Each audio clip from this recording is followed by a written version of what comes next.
Hey guys, how are we doing? Sorry about the intro. I had to keep clicking it because I forgot something. Sorry about that.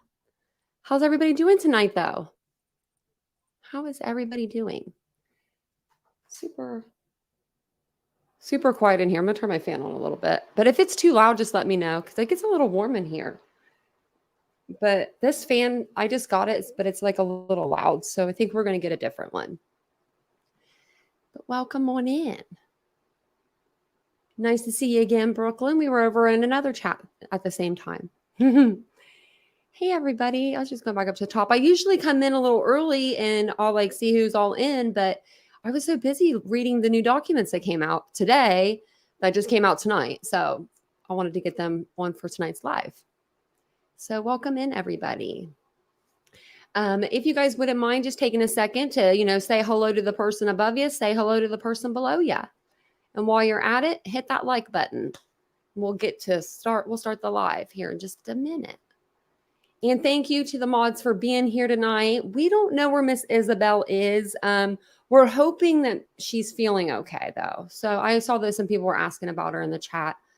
We communicated email, but we're hoping that she's okay. And we're hoping that Bracken's okay, her dog. So we know that her doggy wasn't feeling well. So just, I hope that everything's okay. And of course, every time I'm on the live, my eye starts to bother me. But if you haven't been on the channel before, I'm Tanya or TitaniumBuilt. You can call me either or. I don't mind one over the other. If you'd like to become a channel member, I will put the link into the chat for you guys to do that if you would like to become one. But I think everybody in here pretty much is a member. We have a lot of members. We have a good community here. So there are some new documents that have come out. There's a lot of all kinds of new stuff. If you are, let me get down here for a minute. If you are following the escape prisoner out of Chester County, Danilo Cavalcante, if anything happens with that case, because I did do a video over it and I said I'd keep you guys updated. If they end up catching the guy tonight, Jan said this was like the 8th day, I believe she said they were on. Then we'll, I'll give you guys a full update on that. We won't I won't hold it from you because I want to know if they're going to catch me too. But I haven't been following it where I've been watching lives about it or anything like that. I've just been following just what the news has been saying. So I'm sure there's a lot of details that I don't know about because, YouTube is usually a little better at sleuthing those things. And I heard that JLR is there. So I'm surprised JLR hasn't come across him yet. Jane says she's watching on her tablet. Really? Ashley, the Menendez brothers? I know that there was some new evidence or something, but I didn't really look into. I should look into that.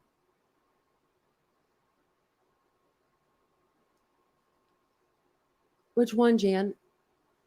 Did I do? Oh, no, I saw that. Yeah, the reward. Yeah, I saw after I did the video. I watched News Nation or something, and it was the reward went up to $20,000, and I was like, oh, of course it did.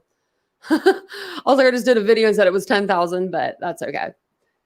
I didn't want to re-record the video. I recorded how many videos for you guys? 1, 2, 3, 4, 5, 6 videos I have coming out while I'm on vacation. So you guys are going to see a lot of me, even when I'm not here. So we are going to get into tonight's live. Let me grab my notes here. You know how I am. Let me put the channel membership in the chat because I said I was going to do that. So tonight we're going to go back towards Idaho. There are some new court documents that have come out. We'll go over those. They came out yesterday, and then there's some that came out today. So we'll go over all of that. You're not going to believe some of the stuff that's come out that I read right before the live. This case is getting in me and my feels, and I don't like that, I like to, I don't know. You guys will see. But also, if Banfield goes on tonight on News Nation and we're still on, she's going to be talking to Catherine Ranslin, the teacher, the professor that taught Bryan Kohberger and also wrote the book about BTK. So it said on their commercial, and this is their commercial, so they could be clickbaiting me now, but it said that Ashley Banfield was going to ask her about current cases, and it showed BTK and it showed Bryan Kohberger. So I'm wondering if she's going to ask about Bryan Kohberger tonight. So I don't know. Summer says, screw that document. I don't know. I'm like, why are they messing with me here? Let me pull up let me make sure there's no more documents that come out. I like to refresh the page because I did that like 30 minutes before the live and there was more. And I was like, really? So what was my last one? Nope, I got them all now. Okay. Because that's what's going to be happening, like with Idaho, until they go to to trial. We're just going to be getting like documents and things of that nature. I don't think we'll be getting anything groundbreaking between now and then. I don't know. Maybe we will. But I'm not having very good faith right now. I do the documents for you guys in a special order too. So I do them like, chronologically, of course. But if they are highlighted in blue, they're going to be for Bryan Kohberger or the defense. If they're highlighted in yellow, it's just for the court papers. And if it's highlighted in pink, it's the prosecution or, it'll be the state side. So the first document I'm going to pull up, I'm going to grab my glasses. Oh, they're there. Oh, and I liked your comment, Brooke. And I saw that on the my short video. I had my glasses on. I was meaning business. Yeah, you're going to have to mentally prepare yourself for the second to last document. I'm just thinking disappointed, when he waved the his speedy, I cried on the live. I mean, hell, we were all here. We all saw it. I was so disappointed. I was so like, it literally I felt so bad for like the families and the victims that are, the survivors. And like, it really got me in my feels. I thought I like literally got punched in the stomach. And then today it kind of seems like it happened again. I was like, are you kidding? So we might be taking a trip to Idaho. Pack a tent, pack whatever you need, pack a generator. We'll need it all. So this is state of Idaho. This is going to be for the defense. This is defense filing this, and it's amended notice of hearing, and it's for September 13th, 2023 at 1:30 p.m. Now, I'm not sure if Bryan Kohberger will be in the courtroom for this hearing because it's a hearing on the motion to remove cameras, but he might be. That I don't know. I will be I will be in his, actually we'll be in the same time zone. I'll still be like far away from him. I'll be like 18 hours away, but I'll be in LA, but still close enough. So this here just says amended notice of hearing. Notice is hereby given that Bryan C. Kohberger, by and through his attorney, Ann C. Taylor, public defender, will call on for hearing the defendant's motion to remove cameras from courtroom in the above entitled matter on 9/13/2023 at 1:30 p.m. or as soon as thereafter, as counsel may be heard in front of the Honorable Judge John Judge. Man, he's got that name. So this is the only reason why I think he might be there, because it says counsel for the defendant hereby gives notice of the intent to present oral argument and or testimony in support of said motion. So if they're going to have like, I don't know if, I guess it's just probably going to be Ann Taylor talking, but usually when she's in there talking, he's in there with her. So. And he's like, he has got the worst Judge John Judge. I said I was going to call him like Judge JJ or something like that. I forget what we said. Judge. I know. Everyone says something about his name too, but it's like, we have to say it every time. You have to say it every time because it's like, really, like, look at the name. So I'm wondering if Bryan will be there. If he's, I mean, I'll stream that day. What I figure I'll do. So if there's any documents that come out, while I'm on vacation, I'll be on here to like read them at night, but I'll probably just won't have my camera on because I'm going to have my MacBook and you guys will be all in this area. No, I guess not, because I can take my webcam. I don't know. We'll get it figured out, guys, but I might not be on camera to read. because I might be looking all up in the camera. So we'll get to the next document. Of course, he goes to court one day, like the day after we leave for vacation. So, and then this one is like a long one, but I'm not going to read all of this to you guys because a lot of it is just examples. And I think this one's actually just like a book of, this is from Ann Taylor. It's just basically news clippings that she clipped. It was, so we'll read the top of it.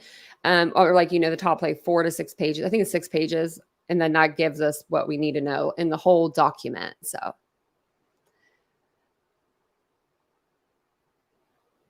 Also, if anybody wants to come up on panel, I did put the link and I pinned it at the top of the chat. And I'll try to keep going back on the StreamYard. That way I can see if anybody's like backstage or anything. Because when I'm reading, I'm on a different page, so I can't see StreamYard.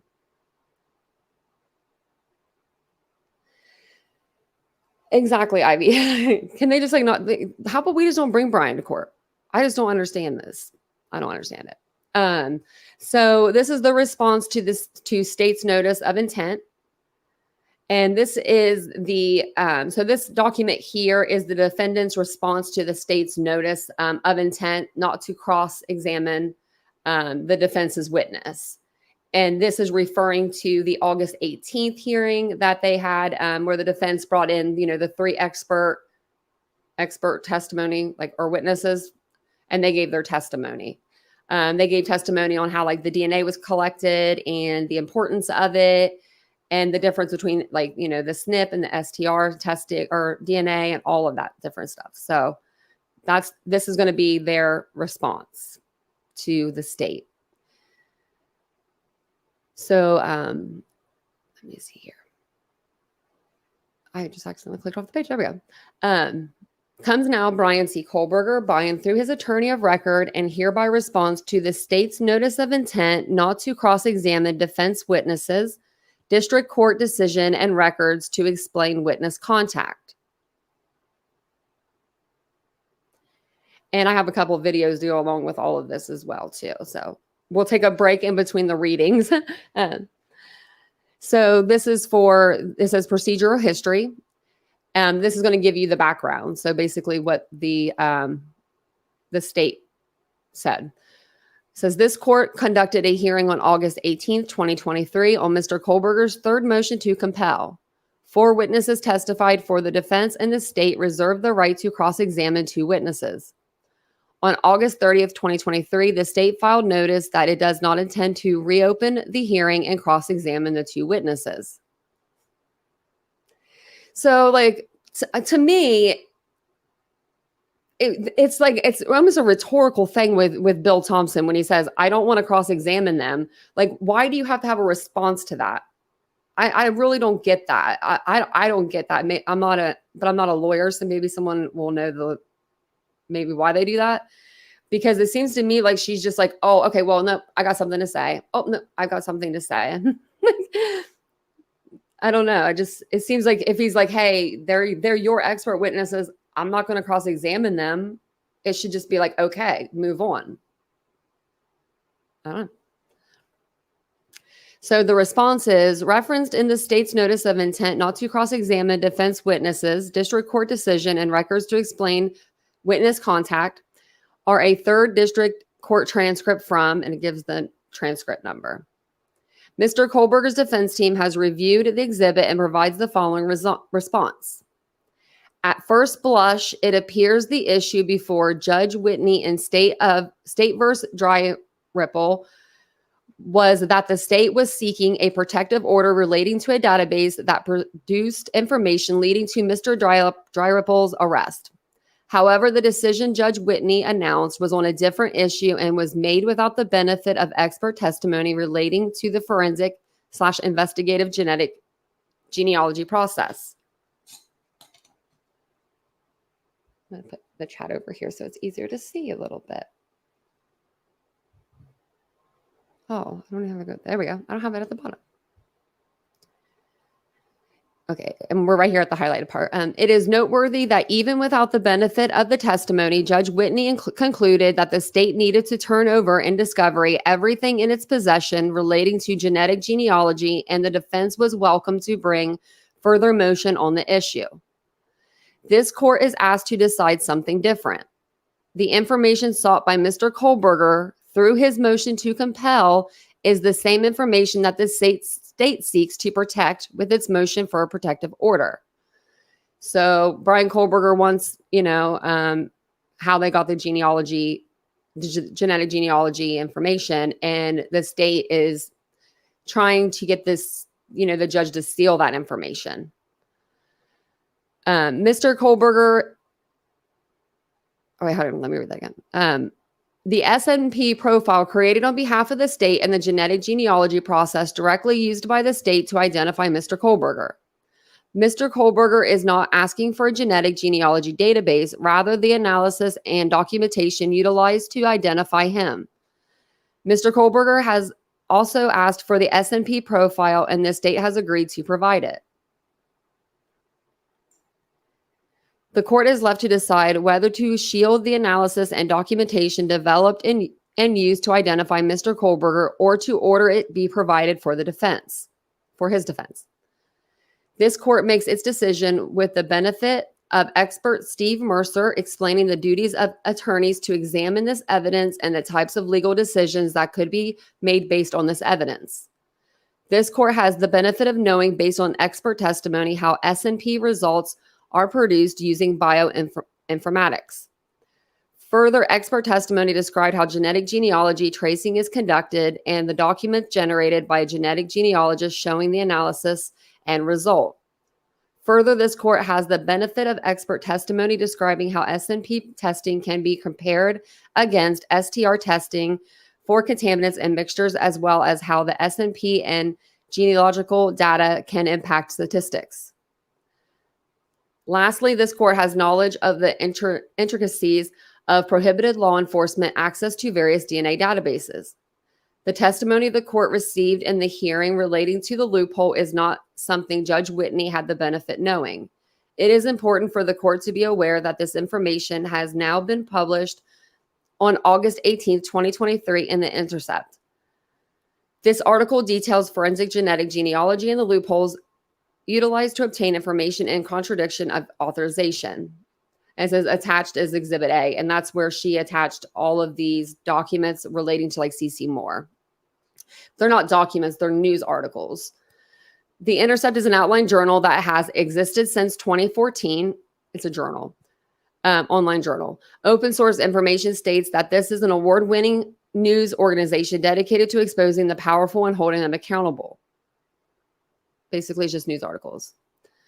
The court in State v. Dry Ripple also lacked the following documents that establish the relationship between the Idaho State Forensic Laboratory, local police departments, and prosecuting entities in the state of Idaho. This court received such documentation attached to the declaration of Ann C. Taylor in support of third motion to compel. The agreement is attached again herein as Exhibit B. This memorandum shows that Idaho utilizes federal money to work with Ortham laboratories to identify suspects in certain cases. This memorandum shows the intricate relationship between agencies for identifying which cases qualify for identification through genetic genealogy.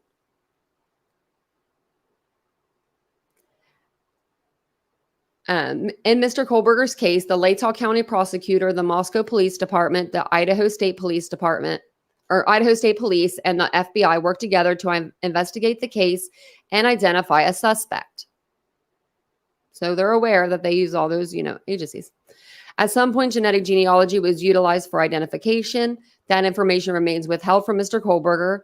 Mr. Kohberger does not even know when this began or when he was supposedly identified.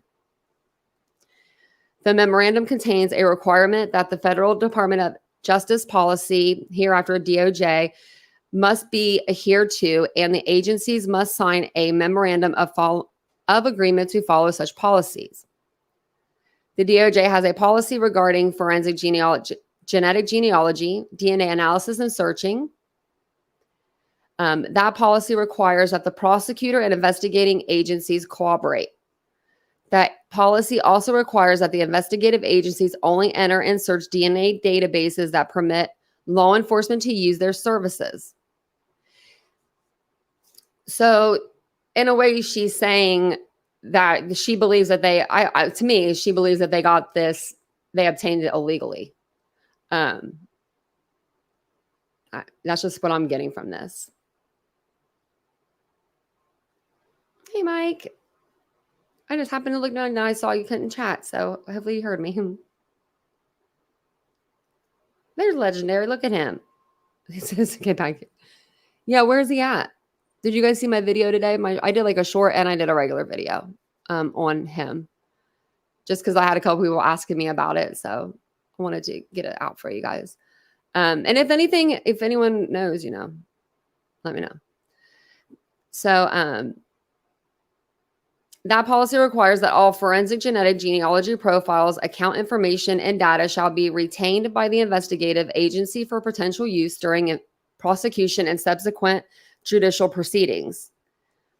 There is a relationship between local, state, and federal government to work together. The DOJ policy requires retention of analysis and materials for use in judicial proceedings. This acknowledge, in addition to the potential for misuse of information, is something that is discoverable and necessary to Mr. Kohberger. The Idaho Rule of Criminal Procedure 16A reads, the prosecuting attorney's obligation under this paragraph extend to material and information in the possession or control of members of prosecuting attorney's staff and of any others who have participated in the investigation or evaluation of the case, who either regularly report or have reported it in that case to the office of the prosecuting attorney.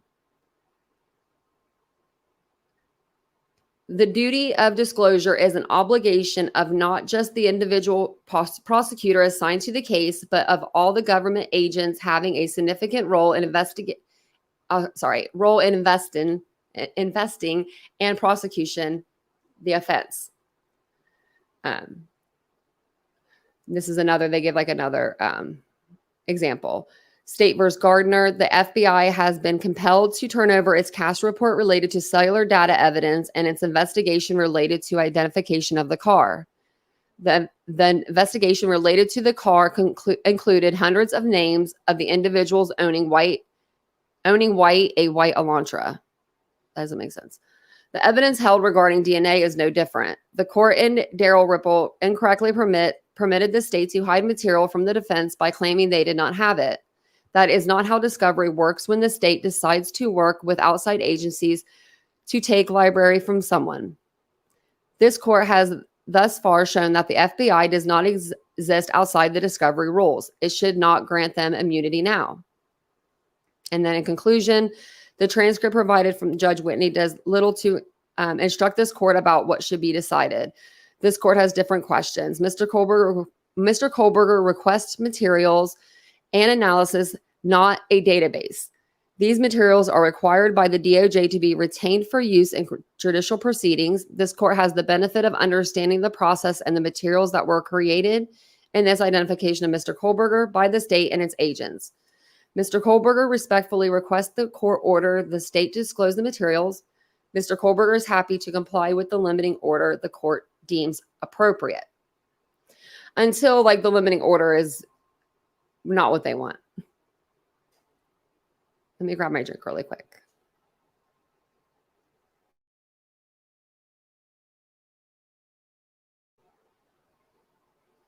So I just wanted to get those ones out for you guys, because then the new ones are the ones that, I think everyone's here for.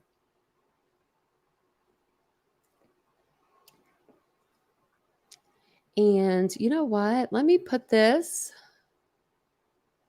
link in the chat. That way, if you want to go read the article or the documents yourself, you're more than welcome to do that. That's what they're there for. If you guys wouldn't mind just taking a second to hit the like button, it really does help the channel. And we'll get through. I'm going to play you guys a video actually right now. It's from Fox News. It has Nancy on there. And yeah.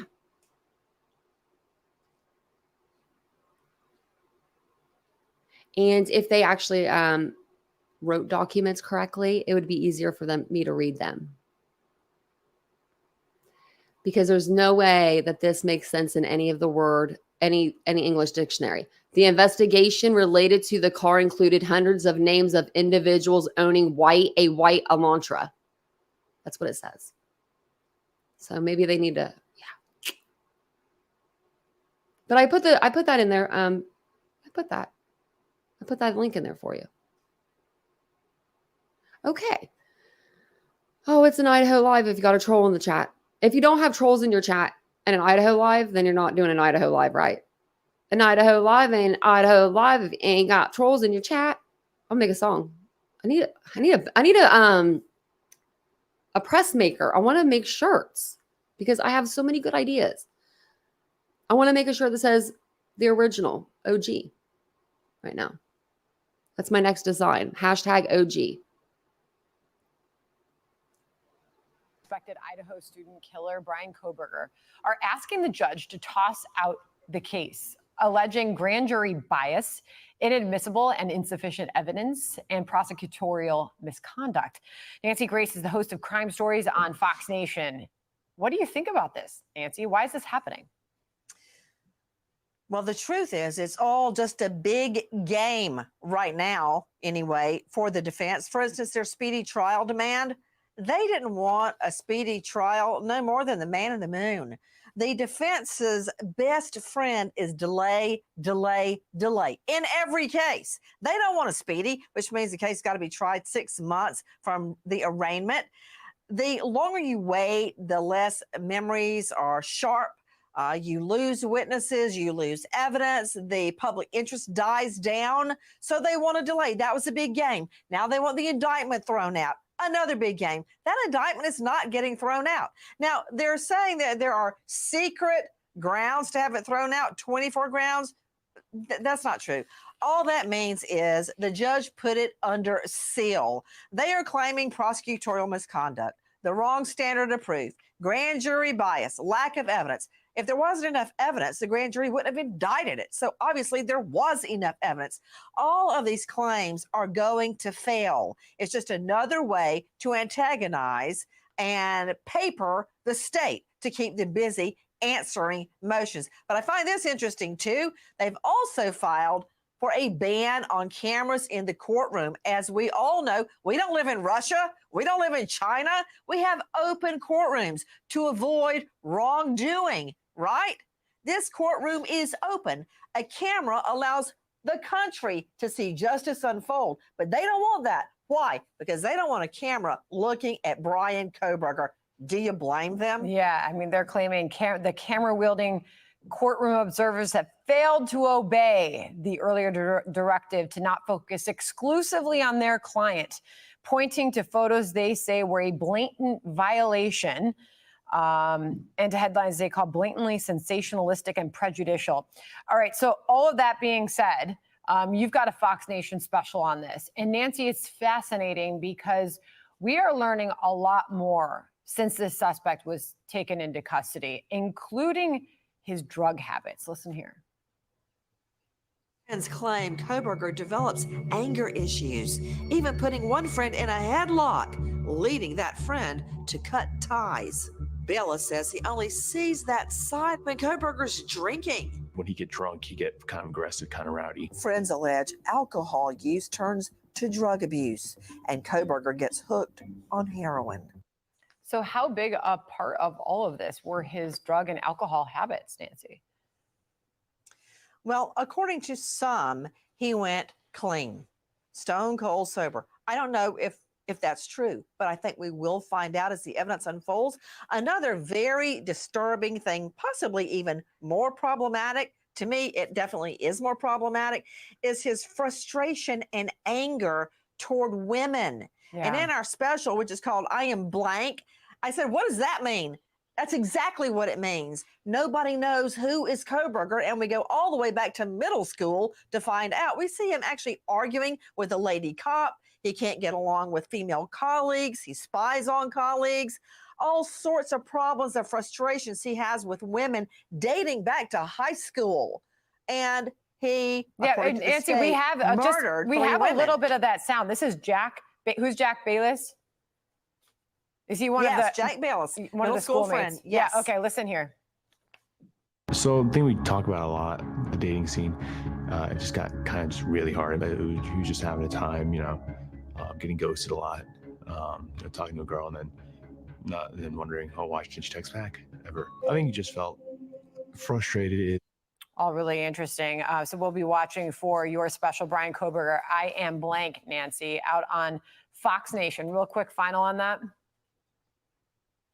Yes, when I'm looking at the profile we developed all the way back to middle school, it's scary. Sadly, we're going to know all this, but a jury never will. Wow. Nancy, we'll be watching that. Thank you so much for joining us. Thank you for inviting me.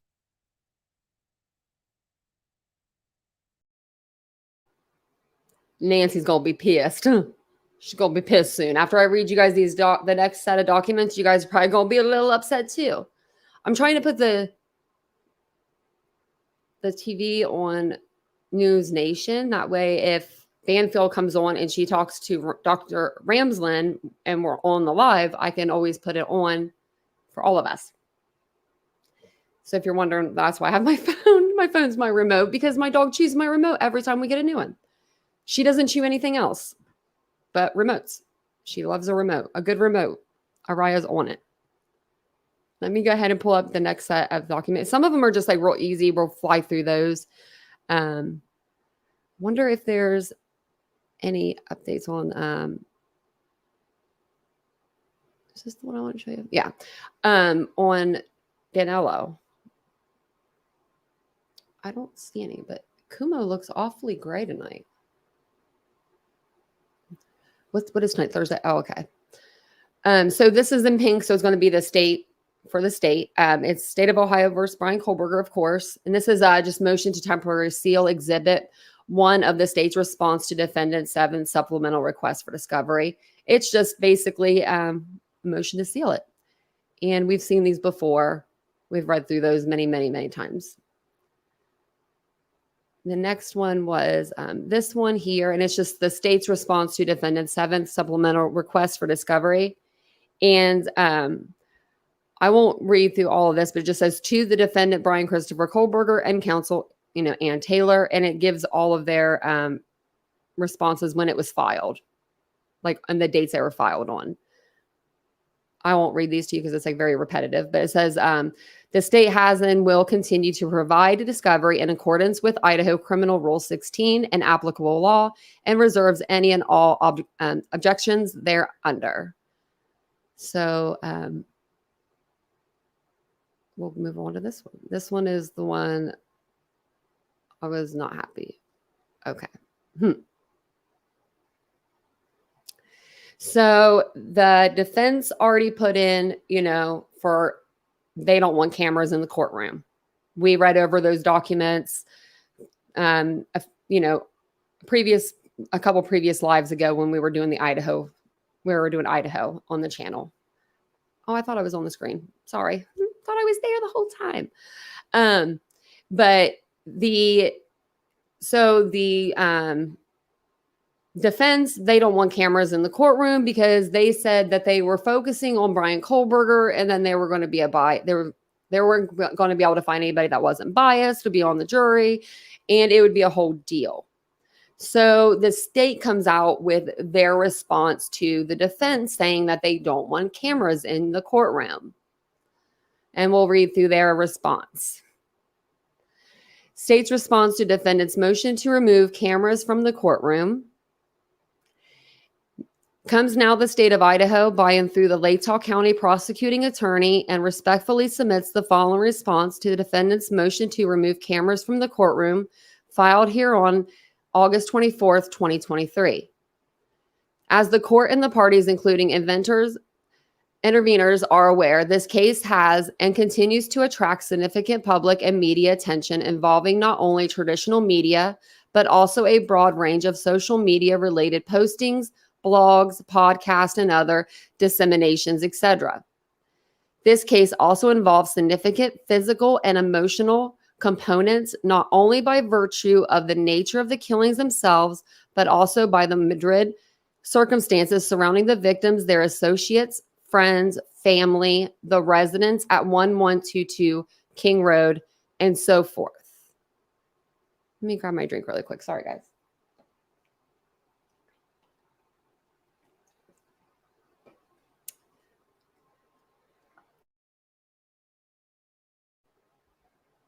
Yeah, back on my beat. Yes, aka YouTubers. Yep, most of them.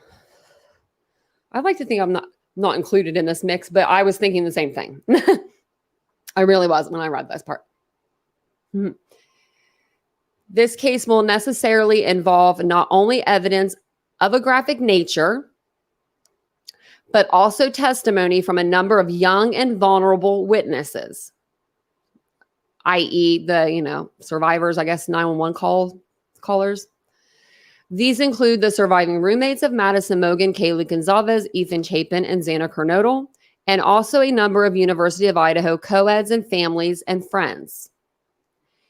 In addition to, and at least partially as a result of the substantial traditional and social media coverage, certain witnesses have already been subjected to threats and harassment, including physical intrusions directed at not only the witnesses and other university co-eds, but their extended family and friends.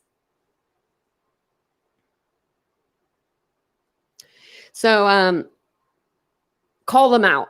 So when you're in these chats and you're listening to these conspiracies or you hear these conspiracy things going on, next time call them out and say, this is the reason why we're not going to have cameras. Because now I'm going to have to go to Idaho. Me, Summer, and Jan. Brooklyn, you can come if you want to too. We were talking about it earlier. Bring in Brooklyn too. If anyone wants to come, we're getting a bus. We should. That's what we should do. Yeah. The state fully understands the enormous value that responsible media has in helping the public to understand that true facts of what occurs in court. The state believes, however, that those ends can be accomplished without the need for camera/video images or the physical presence of cameras in the courtroom. So the state believes that they don't need any cameras in the courtroom to accomplish what they need to accomplish. Based on the above, the state is concerned that allowing the presence of cameras in the courtroom will have a substantial chilling effect on the ability of witnesses to openly, fully, and candidly testify about some horrible occurrences. In addition, the state has a responsibility to take steps to ensure a fair trial for all involved. Now, they did this with the Lori Vallow case. Now, these are two huge, the biggest cases that are going to come out of that state. Probably, hopefully ever. And we're not going to be able to see either one of them. What? No. But I do understand about the witnesses, though. If they don't want to, they should be able to testify openly. Don't record those testimonies. Judge Boyce's decision in Vallow Daybell attached to the state's June 6, 2023 brief on video and photographic coverage provides a thorough examination of the issues before the court. The state reiterates those same concerns, including the issue of jurors assessing the broadcast and seeing evidence which has not been put in front of them and witnesses potentially viewing the broadcasted testimony of prior witnesses. The state respectfully submits that the appropriate course of action would be for the court to prohibit cameras in the courtroom, both still and video, at a minimum during trial and during any other court proceedings at which victims, such as described above, might be called to testify. Yeah, this is bullshit. You're right. It really is. Cut and dry. So let's say he's guilty. Okay. He gets his way. He don't have cameras. I just don't understand this part. Yeah, he doesn't have cameras in there. And then he ends up being guilty. And then none of us get to see that part of the whole proceedings. And this guy was guilty and he got all of this stuff. Yep, sure, we'll do that for you. Yep, sure. Oh, you I know it's innocent until proven guilty, but it's just insane to me. Also, it helps the defense. It's there for the defense. That way, if something happens, they can't come back on appeal and be like, oh, we didn't have cameras in the courtroom and the prosecution did this, the court did this to my client. It's just, it's overall for the greater of everybody. And for me too, not gonna lie. Let's be real. We want to see it. I don't live in Idaho. I don't pay taxes in Idaho, but I want to see the trial. I'll move there for 6 months, pay taxes if we need to. Yeah, Robert, it's very small. Yeah, no, I said that too. It's a very small courtroom. They can just open it up for as many people that can fit in there. I mean, if that's just reserved seating. If you have a camera, you only need a person you don't even need anybody, it's not like a big camera. They don't have those huge cameras anymore that are like on your shoulder and you're like, you need 15 people to hold the cord and you got like a mic person, you got this person. It's all built in. It's a one and done. It's a one and done deal. They can even have it sitting fixated in one spot. They don't even got to be having nobody in there. I'll deal with that. One like Letitia Stout. We had a clear, just one shot of her. I don't understand why they wouldn't do that with Kohberger. I just don't understand it. I don't know, Therese, if the audio is going to be available or not. That's what's, raffle off tickets for seating. Yeah. What I'm going to do, I'm going to go out there and I'm going to super glue myself to Brian Enton because he's always in there. Hold on. Okay. I was just making sure that they're just talking about the escape killers. Escape convict guy. So I can't believe he scaled the wall like that. Sorry, that got my attention. I wanted to play this for you before we play the court TV video. And then we may come back and listen to some more of these little podcasts after we're done.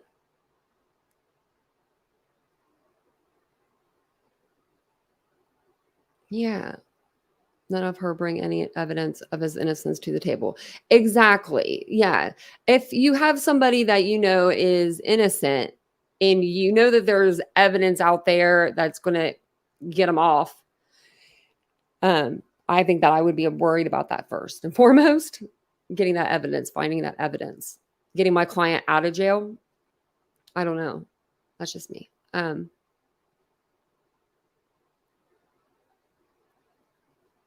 Okay, so this is the one. I'm going to play a couple of them for you. So this one here is like 8 minutes, and it's just a podcast. I could put a little picture up though, so it's a little bit. I have some like overlays I could put over it, so it's a little bit easier to listen to. But it's basically just, it says, why does Kohberger want cameras removed from court? So I wanted to play this little podcast here for you. They're just like little shorts. It's called the Idaho Murders. We've listened to them. Life's better with a home policy from American Family. Sorry, I didn't mean to do that. I didn't even know I did that. We've listened to these before, but we haven't. He probably posts like 3 or 4 a day, and we haven't listened to this in months. So there's a lot of stuff that if you guys ever want to go back through, it's on Apple Podcasts. You can listen to it. I can't control the volume though on the Apple Podcast. So I'm sorry if it's a little loud. And I'll fast forward it through the commercials. And thank you guys all for being here tonight. I appreciate it. If you guys wouldn't mind just taking a second to hit the like button. If you're not subscribed to the channel, we do talk true crime here daily at 8:15 p.m. Eastern Standard Time. That's our normal day, normal time. Family insurance, because you'll feel. My tires had zero tread. So I got more affordable for everyone. Gabriela Vargas testified. Visit lpoffer.com. LASIK Plus, the patient's choice for LASIK. This is the Hidden Killers podcast with Tony Bruschi. Featuring author, psychologist, and daily contributor, Siobhan Scott. Gabriela Vargas testifying just the other week, being brought in as a genetic genealogist. It should be noted she's a self-taught genetic genealogist with purple hair who began working cases in 2018. She runs her own carpentry business as well as caring for her pet cockatoo. This is all the information. It sounds ridiculous, but it is the expert witness. Hence why the FBI visited her shortly after that testimony. We don't know exactly what they visited her about immediately after. I know Ann Taylor has some issue with that. But I am wondering, are they having some issue here with the experts that they are calling in, and specifically the term expert being in front of their name? Right. Yeah, it's certainly questionable, and it will be really interesting. I'm always interested in hearing what testimony people care to give, but it's very sketchy, definitely.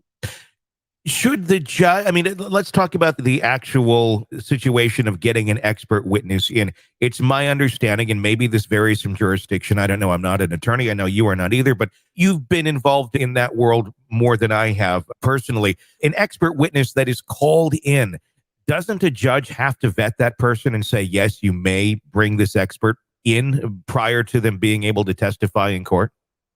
Yes, in the cases I've been involved in, and I don't imagine that this would be different in the state of Idaho, expert witnesses have to present their CV and their history and what is it about them that makes them an expert. And this is done under cross-examination, so the opposing side has the right to question and challenge. And then it is up to the court to deem that they're accepted as an expert or they're not. How difficult of a process is that? Can anyone who knows their craft, at least to a decent extent, one that they can talk about somewhat competently, is it easy for someone to get in to be an expert witness? How often do judges actually say, no, we don't think you're qualified? Well, yeah, it's a really good question, because now that I think about it, I don't know that I've ever witnessed a judge saying no. I've certainly seen experts challenge, that's pretty normal par for the course to have challenges, and they have to defend their body of knowledge. But yeah, it may be that the bar is not terribly high. And I think that probably depends on the judge. Because it seems the more that we dig into the expert witnesses that were called into the hearing the other day, the more there's a lot of holes in them. I'm not saying they're bad people. But I'm saying they're probably not necessarily experts that can apply their unique outlook to this specific case. I don't know. I mean, there's a lot of expert witnesses out there, and that's something I think the general public, if you're not part of that world, you don't know. But there's a lot of them, and there's a lot of very good, reputable ones. They certainly cost money. The defense has money from the state to bring in those expert witnesses. It's not necessarily all on the cost of Bryan Kohberger or anything. So, but at the same point, you have to have an expert witness agree and say, yes, I believe I can come and help you. It's not like they could just show up and be subpoenaed in a case like this. They would have to agree to want to come in and help. And that at the same point, bring good or bad news, whether or not it comes out either way. So that then narrows your pool a little bit more. From an expert witness standpoint, let's just say they called on you, for example, and said, we'd like you to testify in this case. And it's something, this is really not quite what you have the expertise in for what they're asking.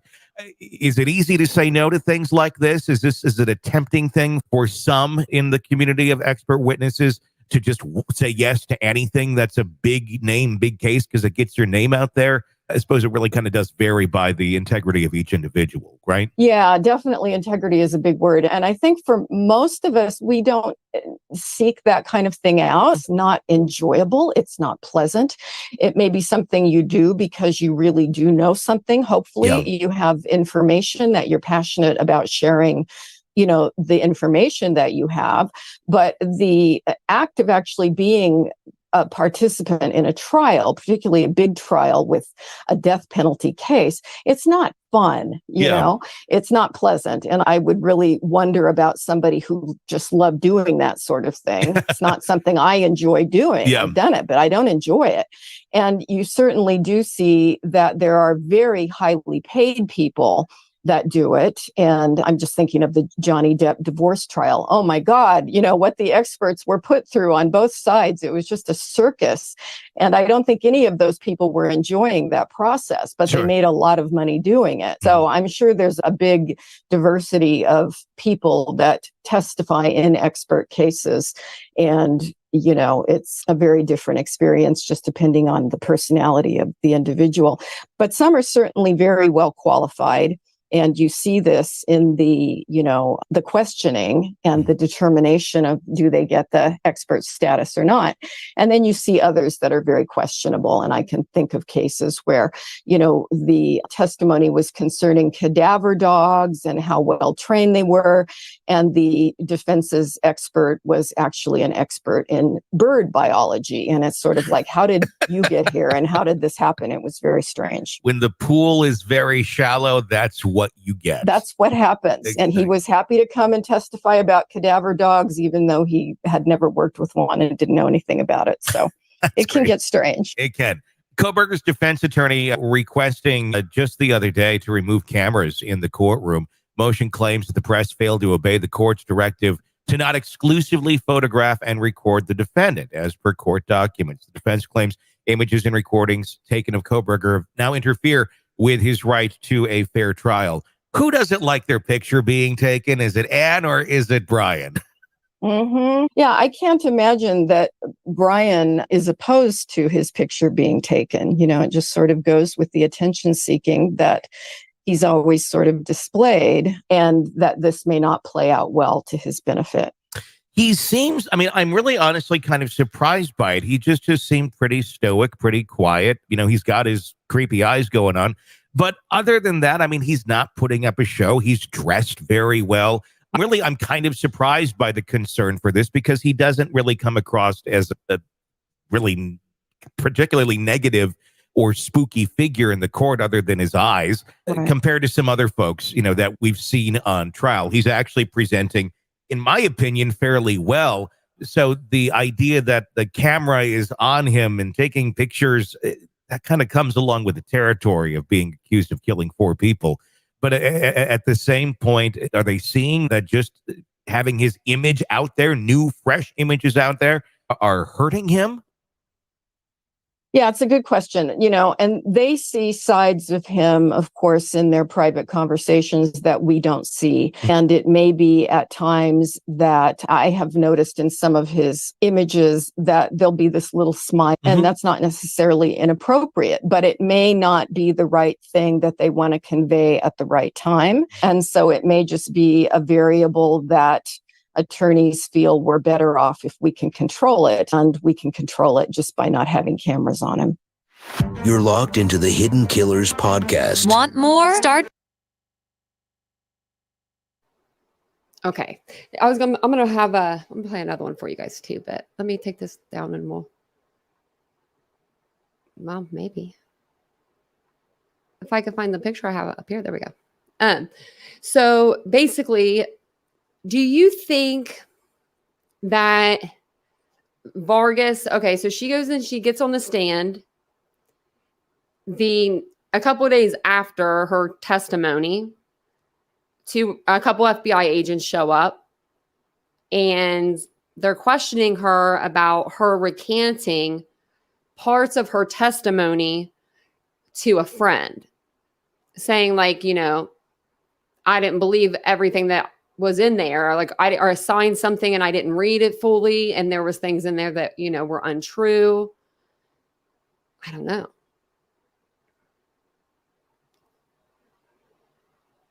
Yeah, she was, and in my opinion, I think that she wasn't very she just wasn't credible. I didn't find her credible. Her attitude was almost like it was like she had an attitude to her. It was almost like, calm down, lady. I don't know. To me, I felt it. I don't know. Is it empath when you can feel other people's emotions when they're just talking? I could feel that woman. She was kind of in a way, if you don't believe what I say, then you're wrong. I don't know. That's the feel I got from her. I'm just being honest. I like the other. I didn't like the first guy. I forget his name. Like he was just or Bricka Bar. Was it Bricka? Was that the name? So he was just kind of like, an expert witness, and that can get kind of boring. But the second lady, she was very educated, and I could follow what she was saying. But then when they got to by the time they got to Vargas, I was already checked out. I was like, what is going on? Is this a mini trial that we're having right now? So I wasn't sure. So they're going to go over. He talks to Jennifer Coffindaffer with, ex FBI agent about, Bryan Kohberger's expert witness recanting her testimony to a friend. So we'll see what they have to say about it. I haven't got to listen to this one yet. So we'll see what it says. We'll see what she has to say. You hear that sound? Whether you're selling satin, this is possible. You're covered. And all lowercase. Go to Shopify. Products. Only the best will do. For what we're trying to deal with here. Jennifer Coffindaffer. Expert witnesses being brought in. Expert witnesses are always interesting. You have good ones. You have bad ones. You have some where it's like, you're okay, but it seems like you're kind of bottom of the barrel for what we're trying to deal with here. Judging by who we've seen thus far, it feels like they're starting to kind of scrape that. But specifically, I'm talking about expert witness Gabriela Vargas. I'm sure she's a lovely person. She's the purple-haired woman who came in, self-taught genetic genealogist, began working on cases back in 2018, runs her own carpentry business while caring for her pet cockatoo. That's the bio. FBI came and visited her after her testimony. Let me ask you about that. Why would the FBI come and visit an expert witness after giving testimony in a case like this? Well, specifically, the prosecutor called the FBI and said, we need you to go over there and interview her. And specifically, it was about part of her testimony that she apparently recanted before her fellow workers, peers, and also her concern about the declaration she signed. So interesting. And the Bureau wants to get her on record if indeed she's recanting what her testimony was. Again, you mentioned kind of scraping the bottom of the barrel. As an attorney, you can only get an expert. You don't want to hire an expert that isn't going to support your position. Yeah. And when you go through the cream of the crop and no one supports your position, you have to find somebody that will. And it sounds like even this witness is reneging on the support.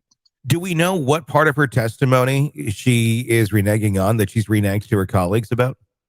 No, it was very ambiguous and general, exactly what she was reneging on. But certainly it's going to be relevant, I think, just the fact that she's withdrawing that.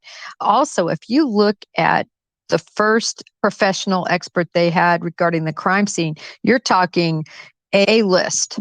And now,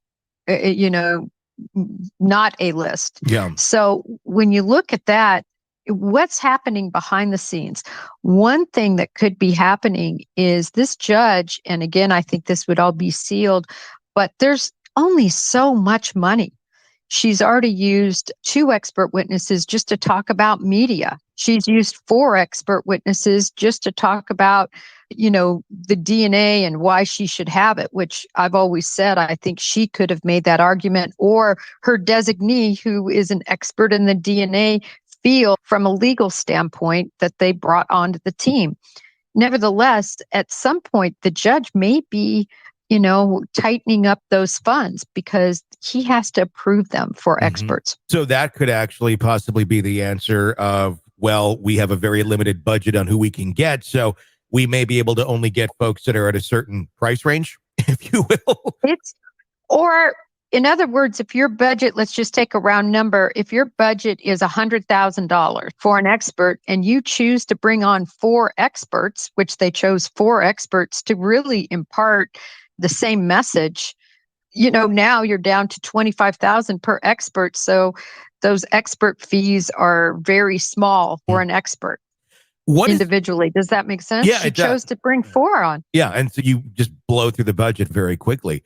What does it do as far as impacting other expert witnesses? I think a lot of this, when it comes to the defense of Kohberger, once we actually do get to trial, is going to be based on expert witness testimony, just trying to poke holes since there really aren't any other witnesses out there that can defend Kohberger. If we're seeing not so cream of the crop coming and going, FBI visiting them shortly thereafter, does that not send a signal to other expert witnesses that may be inquired of their services down the road that maybe this is one I don't want to get involved in? Well, I think it's double-edged. I think some experts might want to get involved in this just because of the notoriety of it all and the publicity, having on your resume that you were part of the Bryan Kohberger case. But the other side of that sword is you don't want to be on the side of the loser, and you don't want to be on the side of representing your expertise and having it be crushed by the other expert because the facts aren't on your side. So expert witnesses need to be really careful in terms of where they, rest their laurels. It better be something that's supported by fact. This is the Hidden Killers Podcast. Want more? I don't know why they're all so upset about their picture being taken. They're all smiling in every picture.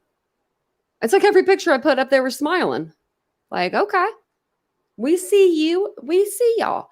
And no one, just to reiterate about the whole Kohberger's fly thing, nobody's looking at his fly.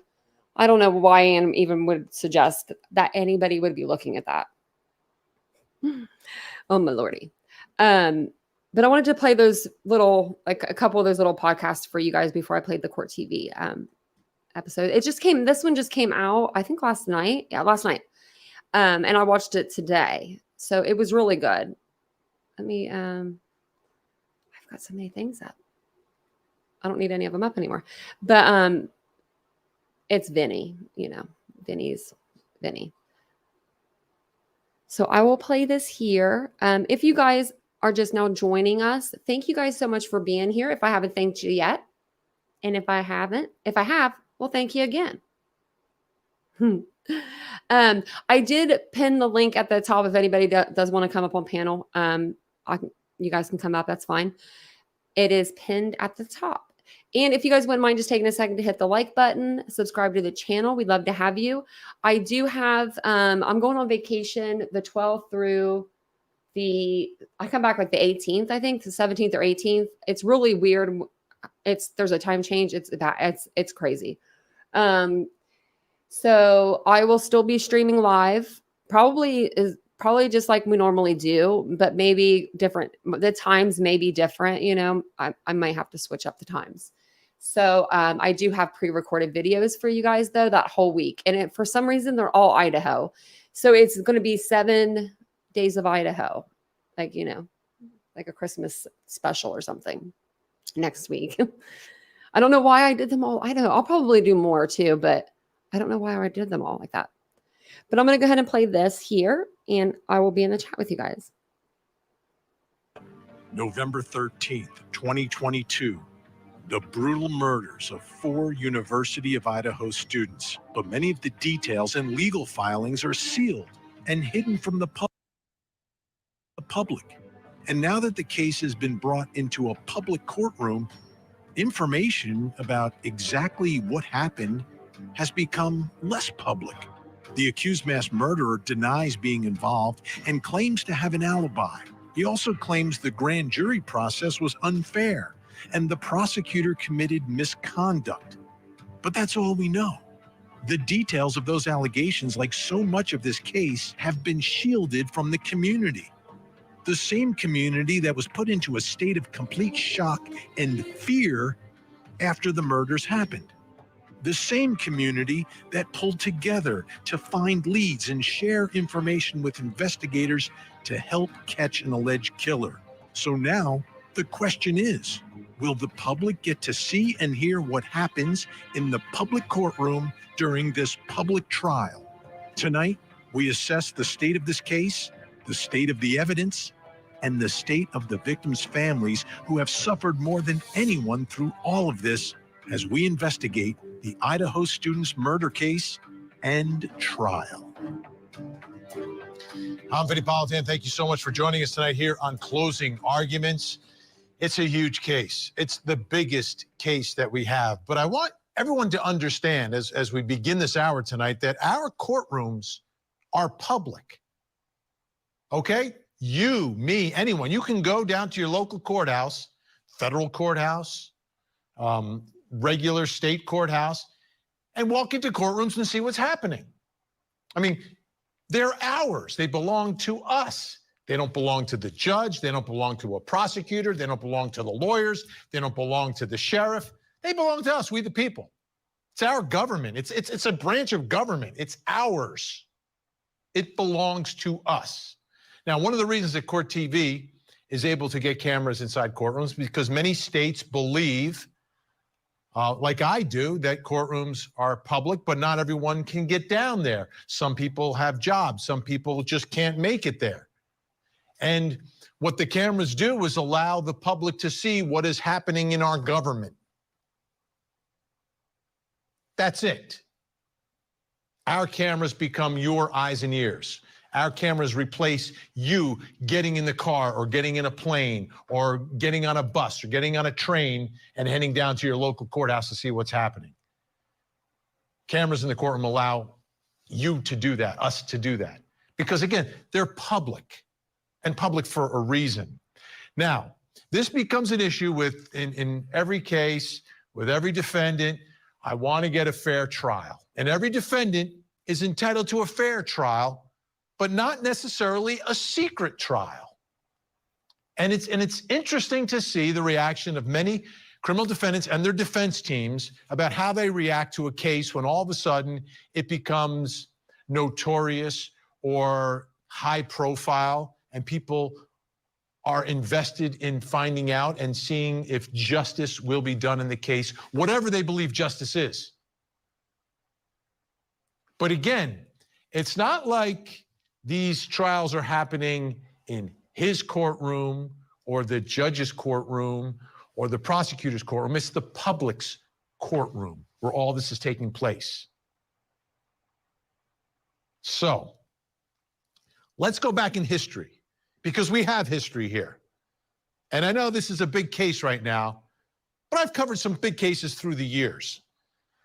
Former football player, a former mother, and I don't know what the other guy ever did. I don't even know if he ever had a job. He was a community watch person, self-appointed.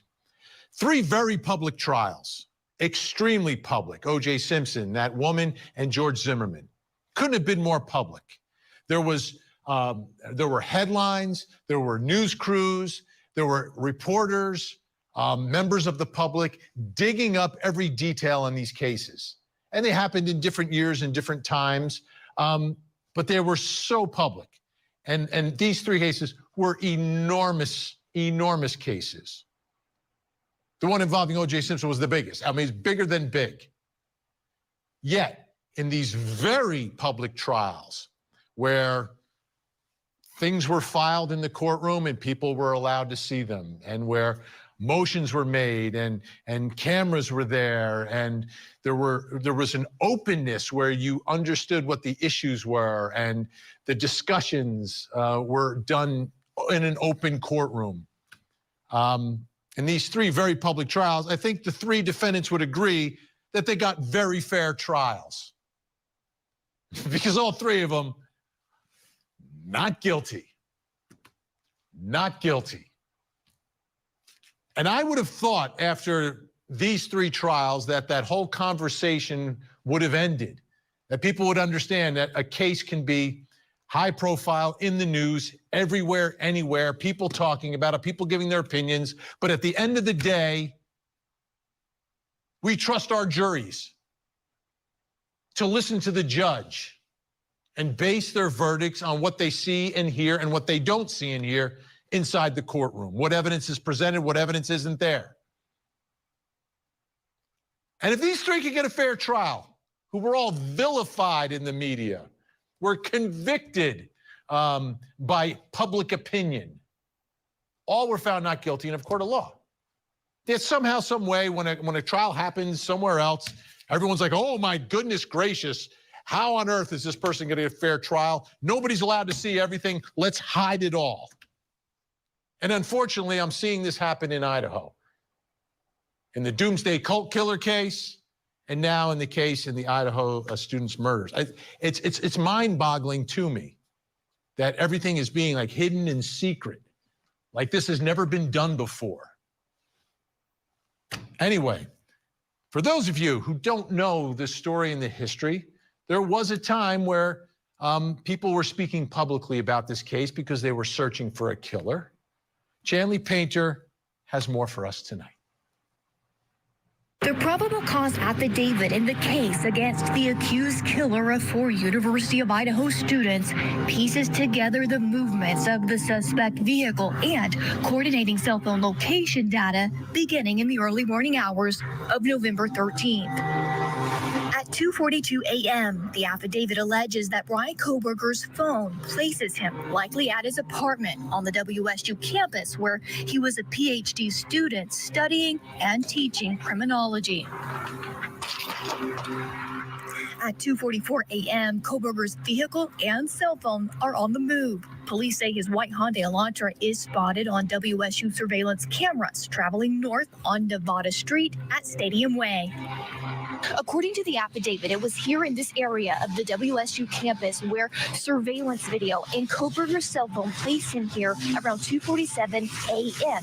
According to the affidavit, he spent several minutes in this area where he allegedly turned off his cell phone before heading out of town toward Moscow, Idaho. By 2:53 a.m., Kohberger's white Hyundai Elantra is observed heading in the direction of Moscow, Idaho. At 3:26 a.m., the affidavit then places Kohberger's vehicle, now in the town of Moscow, in this residential neighborhood on Indian Hills Drive. This happens to be a road directly overlooking the Moscow Police Department. The Elantra is picked up on surveillance video moving west past the 700 block of Indian Hills. At 3:28 a.m., video shows the vehicle on Steiner Avenue at Highway 95 as it made its way towards the King Road neighborhood where the victims lived. Then from 3:29 a.m. to 4:20 a.m., the suspect vehicle, the white Hyundai Elantra, is observed multiple times on video passing by 1122 King Road during the alleged time of the murders before being seen on video speeding away on Walenta Drive. The probable cause affidavit states that the car likely exited the neighborhood at Palouse River Drive and Conestoga Drive, a road that eventually leads to Pullman, Washington. About 2 hours after he allegedly turned off his cell phone, police say Kohberger turned it back on here near Blaine, Idaho. It's about 10 to 15 minutes south of Moscow, a rural community off Highway 95, and it has its own cell tower. According to the affidavit, from 4:50 a.m. to 5:26 a.m., Kohberger's phone movements show him allegedly moving south towards Genesee, Idaho, and west towards Uniontown, Washington. Kohberger may have taken a well-known back road called Thorn Creek Road at this point in his route towards his apartment. These are all very isolated roads, but Thorn Creek Road is known to be even more desolate. Police allege Kohberger eventually made his drive back into Pullman, Washington from the quiet road of Johnson, where his vehicle was picked up on this security camera, the first time a camera captured his Hyundai after the murders were committed. By 5:30 a.m., police tracked the movements of Kohberger's cell phone and vehicle back to his apartment. And that was information that was the big release initially, the affidavit, the arrest affidavit of the suspected killer. But since then, like, motions have been filed, things have been sealed, and one side is fighting to keep any sort of electronic reporting, television cameras out of the courtroom. I'm trying to figure out what's going on in Idaho. So joining us tonight from Boise, Idaho, trial lawyer, former prosecutor, former Idaho Attorney General Dave Leroy is with us. Also in Boise, retired Deputy Prosecutor, Chief of Special Crimes for Ada County, Idaho, Gene Fisher. Thank you both for being here. Dave, I'll start with you. What do the folks in Idaho not trust jurors to follow the judge's instructions? Do they not do voir dire when they pick a jury to make sure that they can be fair and impartial? I mean, I would think the folks in Idaho would be more trustworthy than most states in this country. But am I crazy? No, I think not. No, we regard our jurors as very just and appropriate to the task.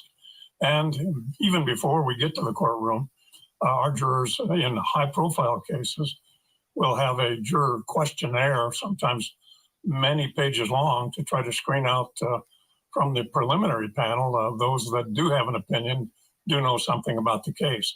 But we do have a very unique jurisdiction here, much different than Los Angeles. Latah County is a county of about 40,000 people. The campus has about 12,000 students, and this situation utterly shocked that rural community. Judge has not ruled yet, and perhaps he'll run against the counter and give us a jury trial from inside that courtroom. But frankly, I predict that ultimately both the prosecution and the defense will request a change of venue in this case. But here's what I think, Gene, like everything is secret and we don't want cameras and et cetera. Why would that be? Why would the folks of Idaho not want to have a transparent judicial system? Why would the folks of Idaho not trust their jurors to follow the instructions of the court? Well, I think those are two very different questions. In fact, I don't think that they align at all.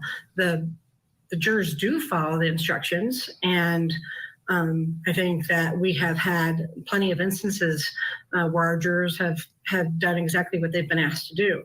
The issue of having an open court or having cameras in the courtroom doesn't make it a secret. In fact, in the Vallow case, courtroom, it was publicized to the press in a press pool room where they could see it live. It wasn't the press could see it live. The press was able to watch it. But the people could. See, here's the thing. You have someone like me telling you what happened in a courtroom versus someone actually seeing it. I'm not breaking news tonight, but there are some people that are skeptical of the media as well. So, you give them that first-hand see and hear the evidence, you'll trust the verdict better, whatever that verdict is. It just seems like transparency, which is what they do down in Florida, creates more trust in our system. So you understand when the jury comes back and says not guilty, you understand why they may come back guilty. And I don't know. I understand there's some self-interest because Court TV, we put cameras in the courtroom. We cover the trials anyway. That's not going to stop us from covering big cases. But at the end of the day, I just think all these motions that are being filed under seal, like, what are we doing? We're like hiding everything, and it's not an open public trial and case. To me, it doesn't make sense. Now, there's one other thing that doesn't make sense to me, and this I really need your help on, okay? So there's an issue involving an expert for the defense. And she's like a genealogy expert talking about DNA and tracing, people down through DNA. And there was an argument in court between the defense and the prosecutor. First, we're going to hear from the defense. Then we're going to hear from the prosecutor because something happened here that I don't know if I've ever seen before. Let's take a listen first. The other motion, Your Honor, has to do with what happens to witnesses that the defense might call. The court order called Gabriella Vargas to testify last Friday on the opportunity. Last night, she was visited by 2 FBI agents and interrogated about her testimony at the time of the declaration. That, in our view, impacts Mr. Kohberger's due process rights and his rights to effective assistance of counsel, and that motion was also filed later today. Over the weekend, Ms. Vargas, after she testified, engaged in some electronic communications with others in the genetic genealogy field. Those indicated, as it was reported to the investigators, to our investigators, that she was redigging on some of the things that she testified to in court. When we heard that, I reached out to the investigators and said, can you find out what's going on? And the FBI indeed undertook the investigation. And their reports are that Ms. Vargas claims that some of what was in her declaration she inadvertently agreed to her side without fully reading it. We're documenting that so we can expose it to Ms. Taylor and to the court. Okay, so I'm going to put my understanding of this is that it seems it was an expert witness for the defense who testified about this genealogy stuff. And then like the next day, the prosecutor sends 2 FBI agents to knock on her door and question her. Is this unusual, Dave? Indeed, it is.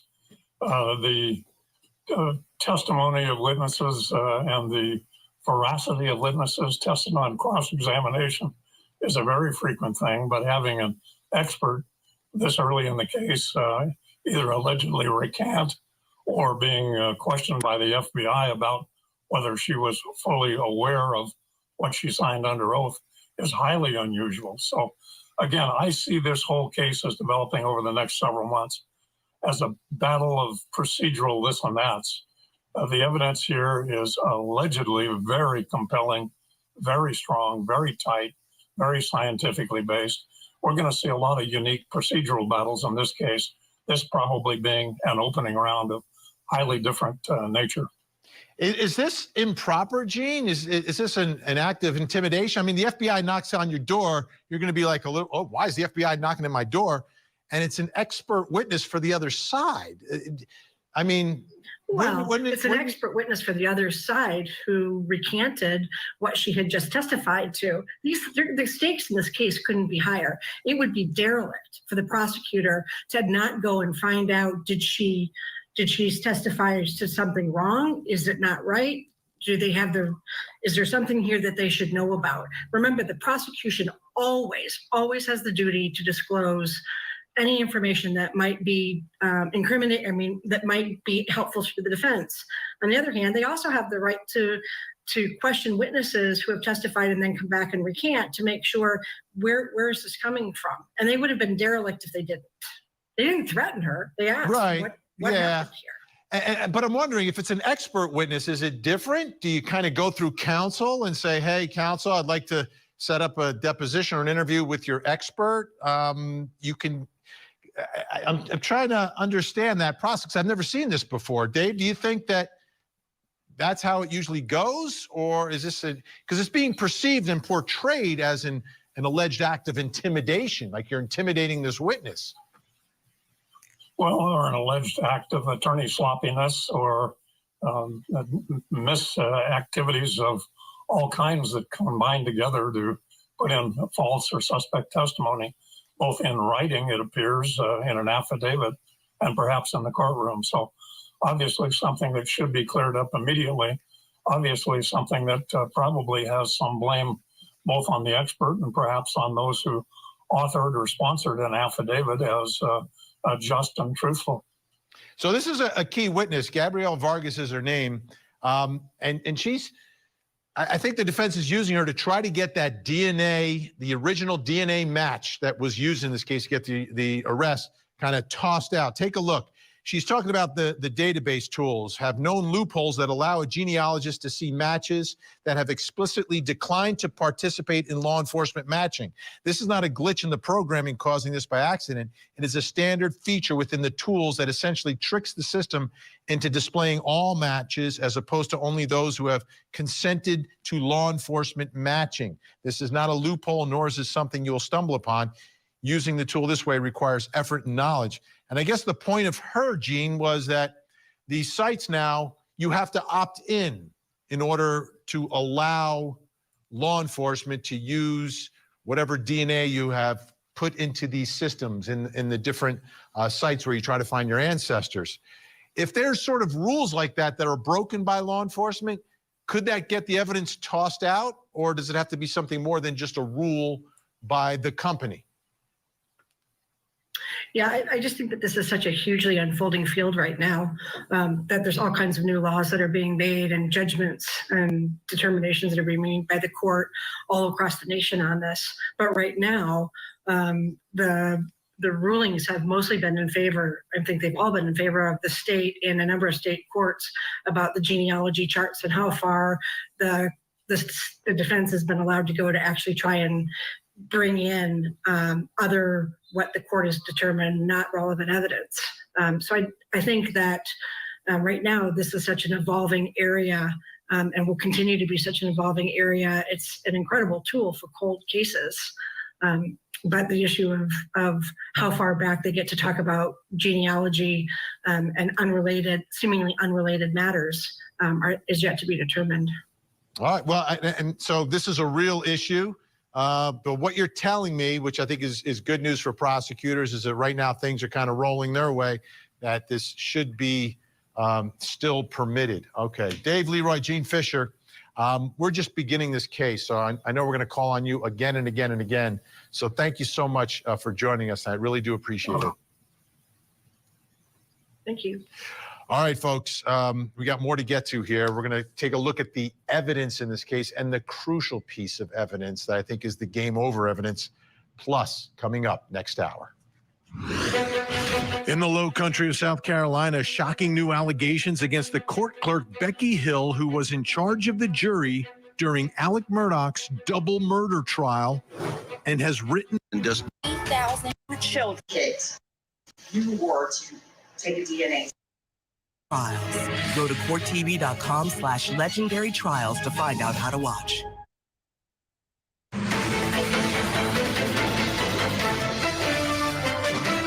So to break that down, if you were to take a DNA test of Ancestry and want to upload to GEDmatch, when you input that file, it's going to ask you, do you consent to law enforcement matching?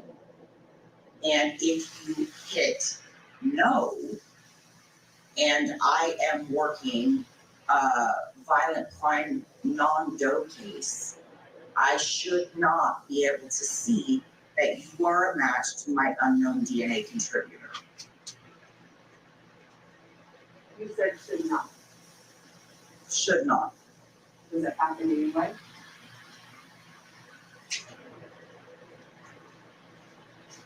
It does. It has. It's Gabriela Vargas, expert witness for the defense in the Idaho student murder case. She's crucial. She's a crucial witness here because this is one way the defense is trying to get the DNA evidence tossed from this case. And this is the same witness who, after she testified there on the stand, next day the FBI went down there, or a couple days later, FBI knocked on her door and interviewed her. Defense described it as an interrogation. I wasn't there. I don't know. But let's take a listen to more of her testimony, because remember, this is how investigators develop that probable cause to make the arrest. Let's watch. There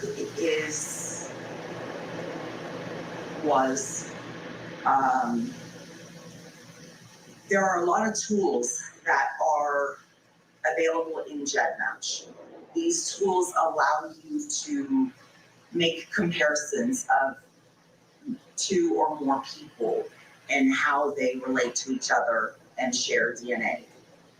One of these tools allows you to compare many matches, not only against your DNA profile that you're working, but also against all of their matches to see if their matches match each other.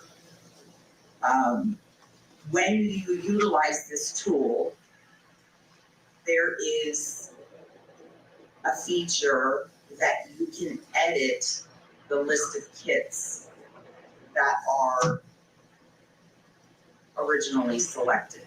I put the kit number in, I run a tool called One to Many, and it's going to show the top 500 matches that this subject has. I then would go to utilize the manipulation tool, the loophole. You would then go click the top match and run their matches. So the top match of your subject's top match, you would run their matches, okay? Once you run their matches, there is a tool that allows you to edit that list of matches. So we're looking at the matches of the subject's top relative, not the subject's matches, right? When you edit the kit list, if you put the subject's kit number into this tool that you're going to now analyze, these matches, it tricks the system and allows you to see matches that you wouldn't have seen when you ran your initial match list. Again, this is a witness talking about how law enforcement can find people in these DNA genealogy charts, even though they may have not opted in to allow law enforcement to search for them. Big part of this case, DNA is the game over evidence for prosecutors. Joining us tonight, Jacksonville, Alabama, forensic death investigator, professor of forensics at Jacksonville State University, host of the very popular Body Bags podcast, Joseph Scott Morgan, back with us. Yeah, the judges got to make some decisions here, et cetera, on all of this. But the bottom line is this is an incredible tool that didn't exist years ago.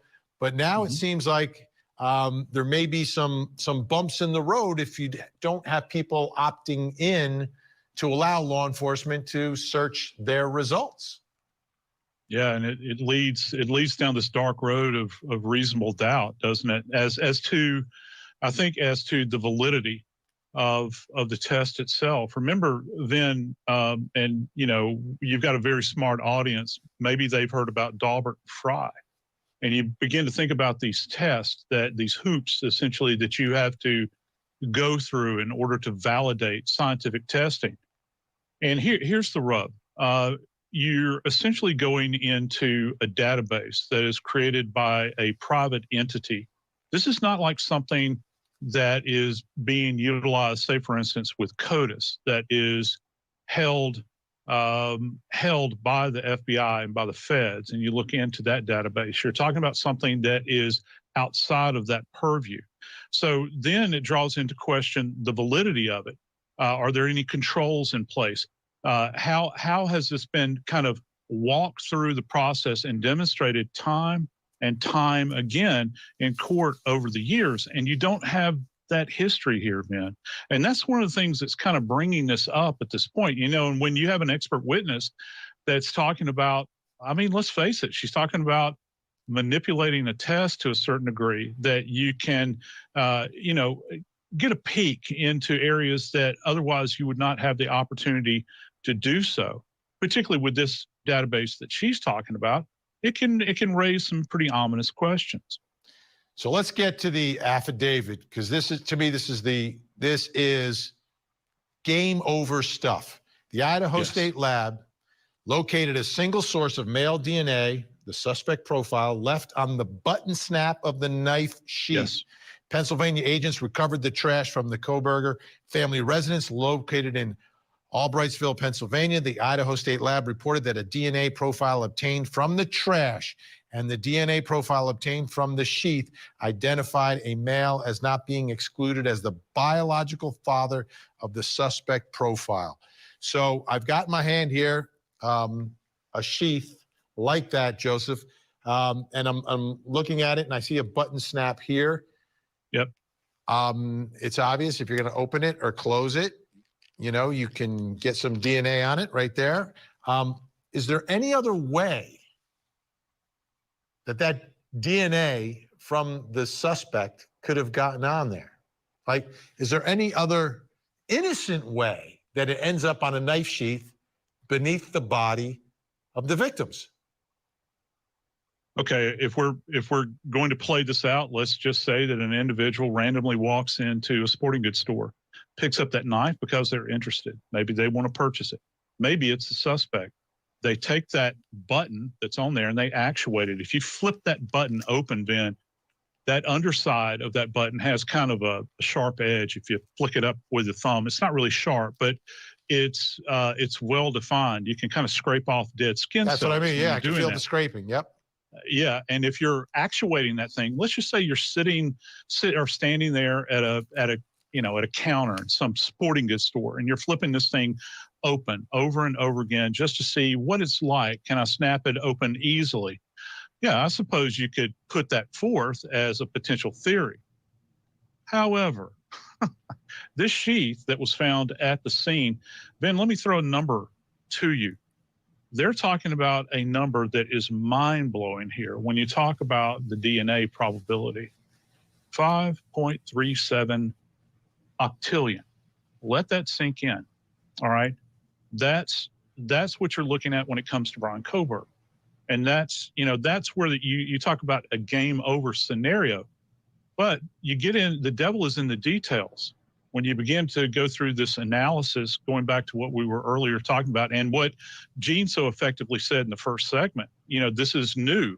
This is new territory, and it happens to be, being utilized in arguably one of the most high-profile cases that, the nation has seen in years and years. So there's going to be a lot of scrutiny over this. But yeah, I think that a reasonable person would ask that question. How in the world did that sheath with his DNA wind up in that bed with those young women, immediately adjacent, mind you, to the leg of one that we're finding out right now? And again, it's mind-blowing. The numbers are mind-blowing. But, as the Attorney General mentioned, this is going to be a case that is fought procedurally. I think, what steps were taken along the way. There's so much that we don't know at this point. There's a ton we don't know. And yeah, eventually they have to go public with it inside at some point. We shall see. Yeah. Judge Scott Morgan, out of time for tonight. Great to see you. Body Bags Podcast. Good to see you, buddy. We'll see you again really, really soon. When we come back, folks, we're going to check in and see how the families of the victims are doing. Don't go anywhere. Had consequences. I want every parent to be able to have an opportunity to speak about their child and the nuances of what made them special. And then our ultimate goal is where people remember these kids and remember how bad this situation was, but it's them that they remember and not the person who did it.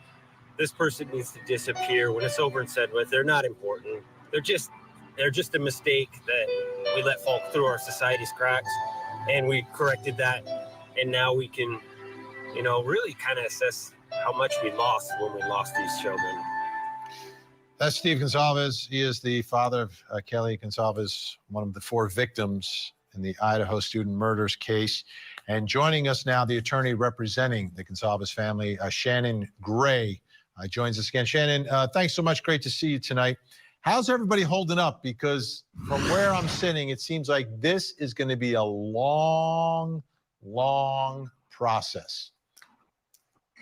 Well, I think everyone was hopeful that the trial would go in October, but I think everyone was prepared that it wouldn't. So it's kind of a mixed bag.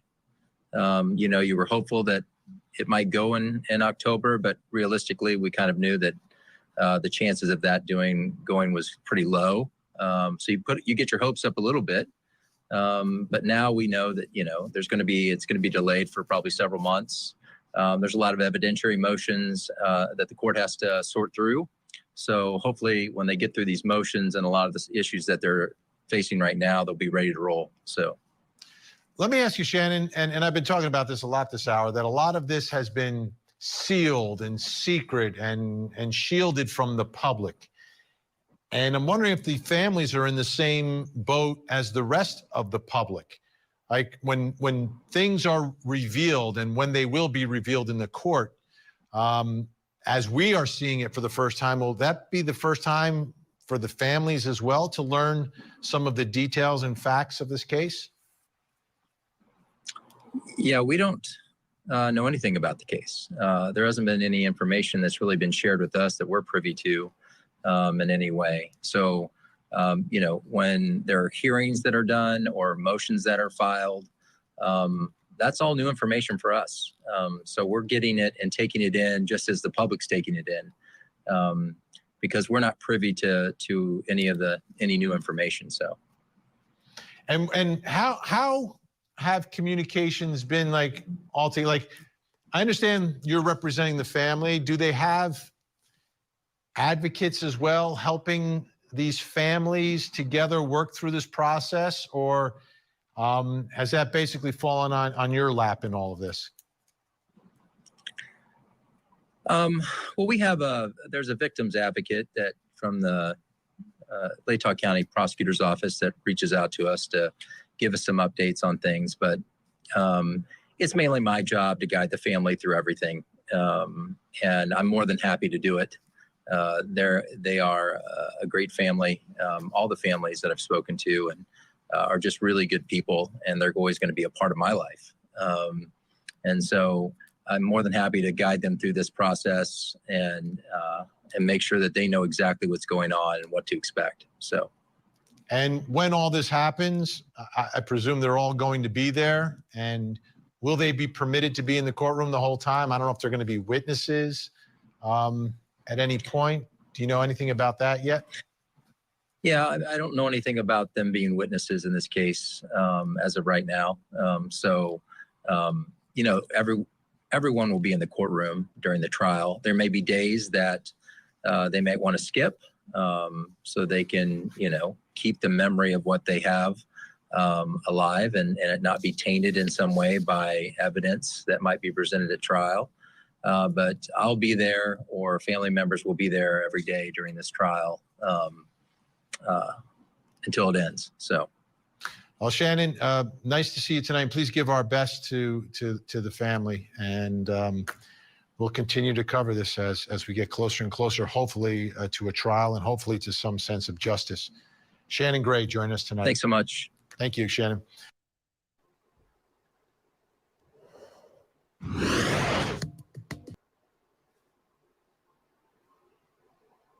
What's this? Hold on.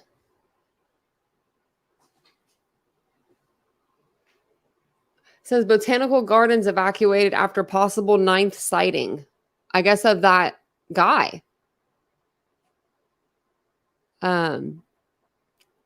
Danilo. Let me see if we can find any. I was going to look up and just see if there was any like update on him. I did do an update earlier, like a video. If you guys want to check it out, that'd be great. I did like a daytime video. So sometimes those do good, sometimes they don't. Just depending.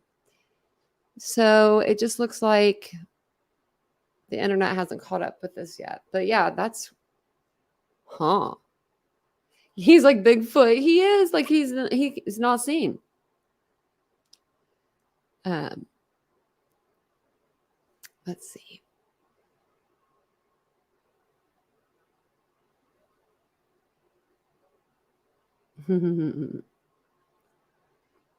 Let's see here. I was just reading the chat. Why can't they catch him? I don't know, Lisa. That's what I'm wondering.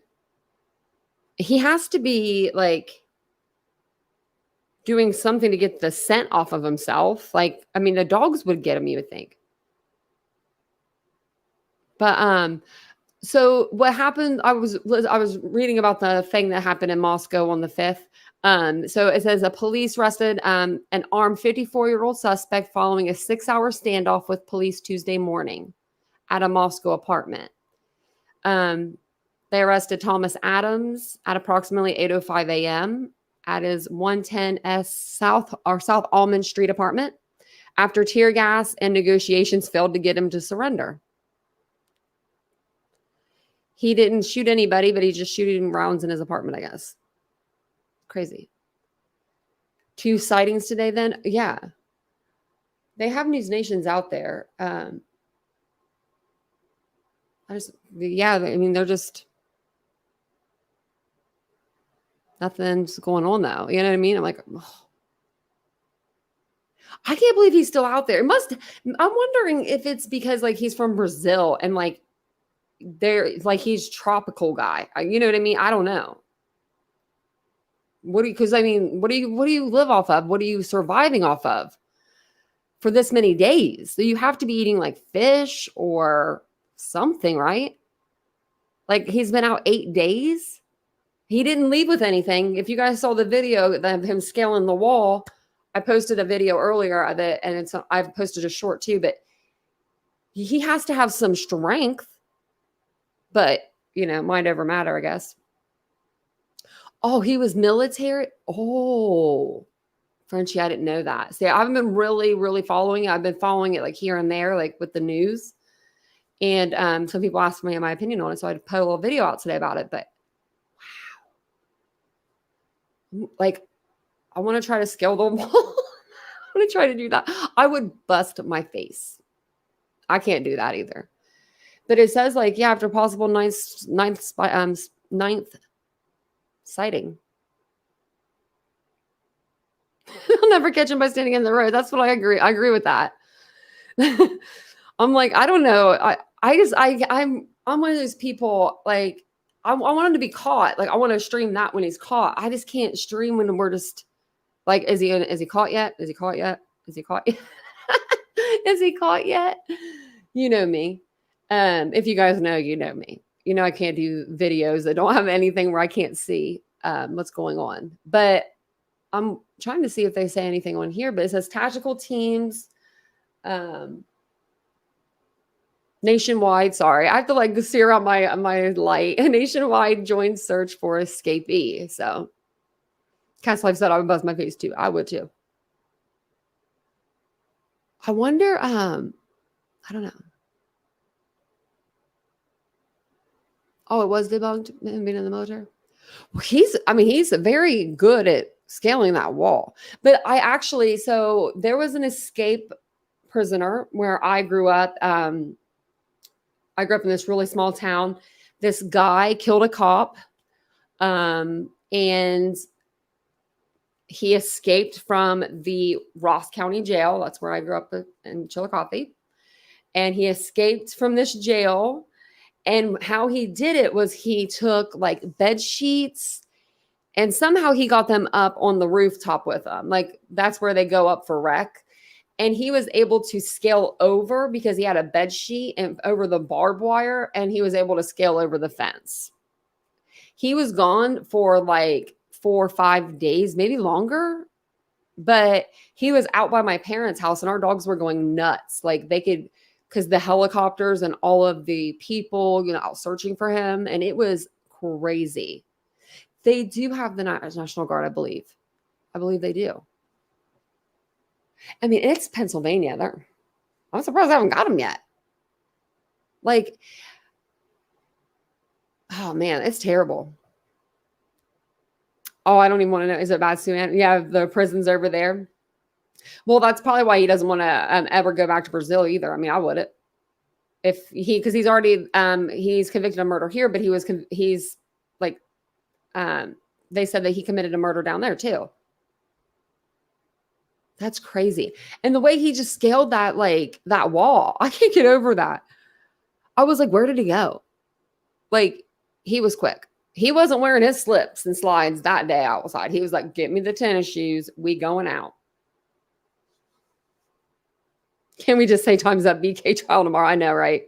Well, he might take the cameras out. I can't believe the prosecution's actually, I don't know. I guess I could see where the prosecution's coming from. If there are witnesses that they feel like won't testify to their full ability, but they should be able to put their trust in the witnesses should be able to put their trust in the court systems for them not to stream that part. Just don't let us see those parts of the court. We don't need to see everything, but we need to see something. We haven't, this is like the second huge profile case in Idaho. And for them to say no cameras, I don't know. Judge Judges seems like he's pretty cool. So he might just be like, I'm going to let him in, but I don't know. They should send in the seals. Yeah. They're in a cornfield. Oh my God. They're in a cornfield. Is he doing anything? I'm laughing so hard because I can just see JLR or something in a cornfield. Like on his phone, he needs like a loopy case or something. He needs like a selfie stick, but let's see. Okay. Remember the big dude? That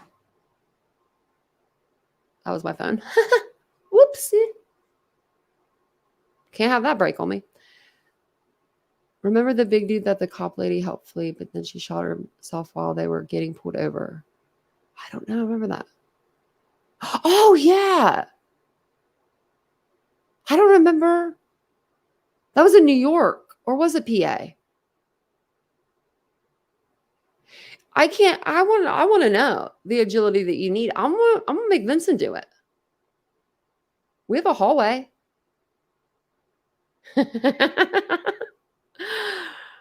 Don't make me. I'm like thinking right now, where can we do this at? Because I want to see how strong. I want to try it. I mean, I'm not gonna be able to do it. I'm not that strong, but could be a corn maze. That'd be fun. Man, they're in the Poconos. Wow. Well, that's up near Kohberger's house, Poconos. And man, my mom used to go there in the summers, I think, or the winters, one of the two. I think it's for skiing, it's probably winters.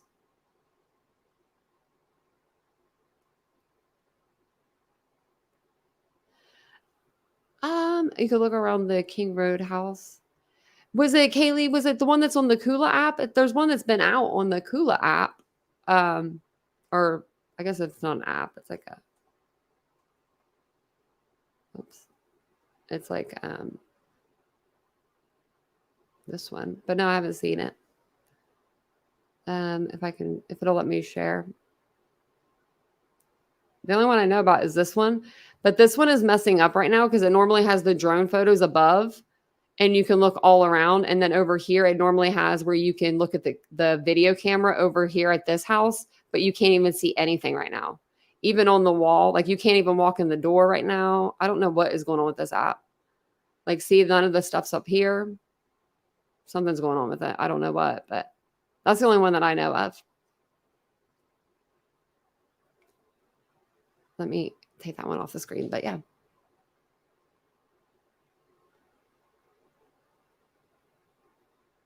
My bad, the cop lady and the convicted killer dude started in Alabama. Oh, Indiana? Oh, I thought it was New York. I'm thinking of the blonde-haired lady that helped the two New York guys escape. That's who I'm thinking of. I forget her name. I don't know. I can't think of it. Nancy Grace motion to pick it up. Thanks, Nancy. You can even see the little cat bed back there. I didn't move it tonight. Rocky's little cat bed. Kind of funny.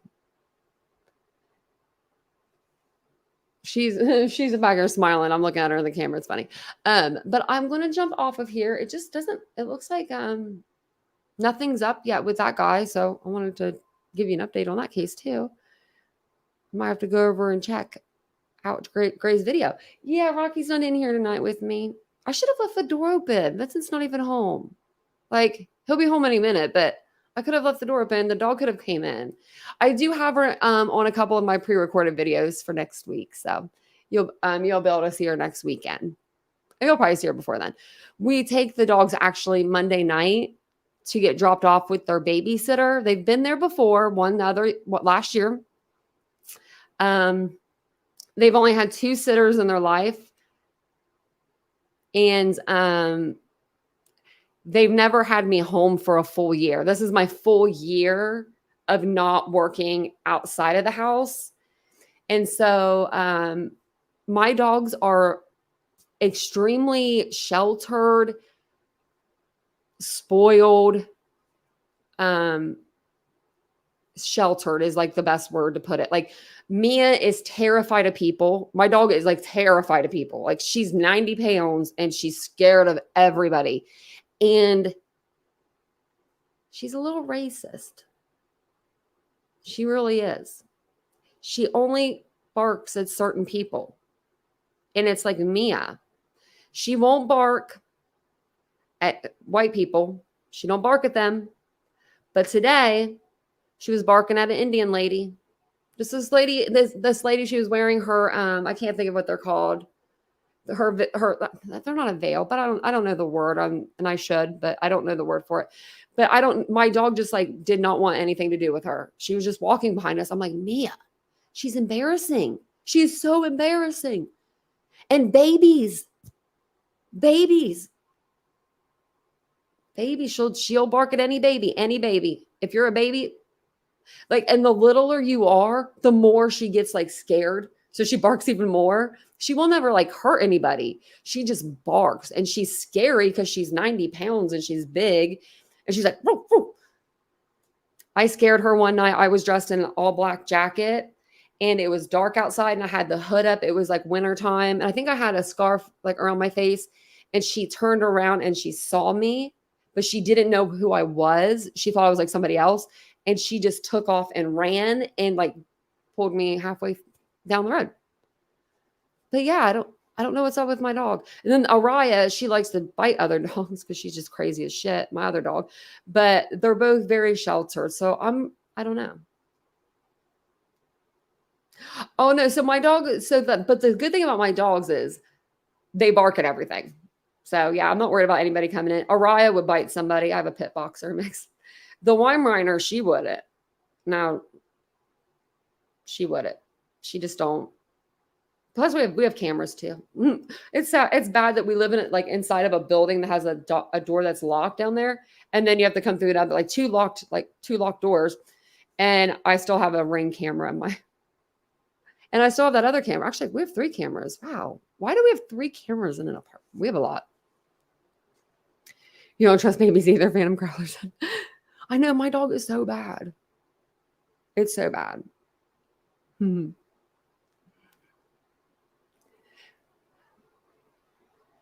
Oh, and I'm never home alone, Elisa.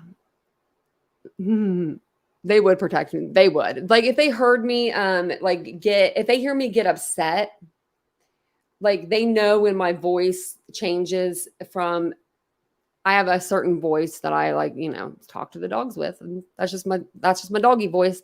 And if I go out of that voice, even if I'm singing like and doing something like fun, my dog's like she doesn't know how to react. She just looks at me like, what's going on? But she'll always be there with me.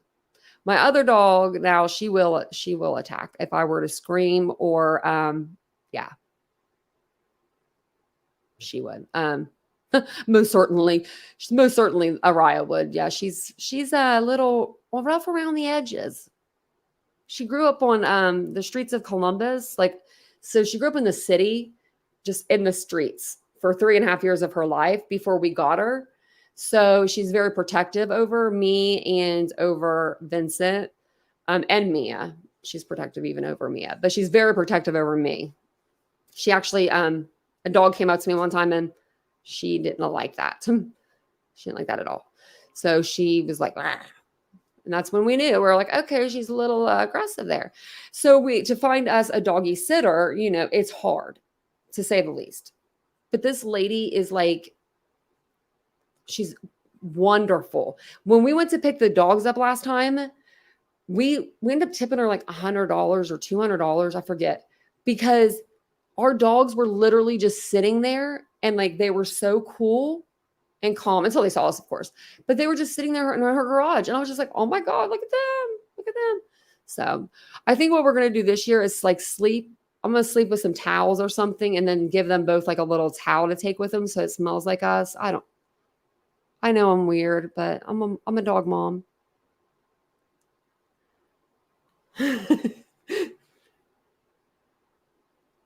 Oh, Black English Labs. Oh,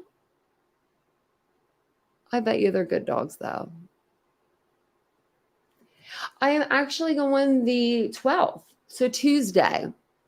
So we will have somebody in here like checking in on place for us and Rocky, of course. And then we leave the 12th, which is Tuesday. We have to leave. We're leaving in the morning. We do the same itinerary every time. I don't like it. I don't know why we do it, but we leave and we get there at 8 a.m. So, but we fly out. It's so weird because, it's like 3 hours behind. So we're really like jet lagged for the whole week until we about leave. And then we're good. And then on the way back, it's like a red eye flight. It's so weird. Or maybe on the way there, it's a red eye. I can't remember. I don't know. It's just weird how we do it. But I'll have you guys coming with me. If you guys want to follow me over on TikTok, I'll be doing a ton of videos for TikTok. I'm going to try to while I'm out there because it's so beautiful out there and it's just so easy to take videos while we're there.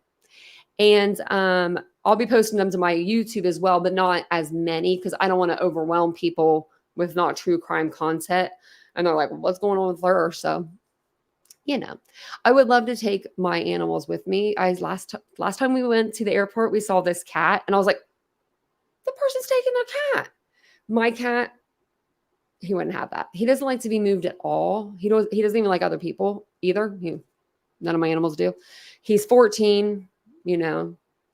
Am I taking Nancy? Oh my gosh, Mark, that's a good idea. Yeah, I can't leave Nancy.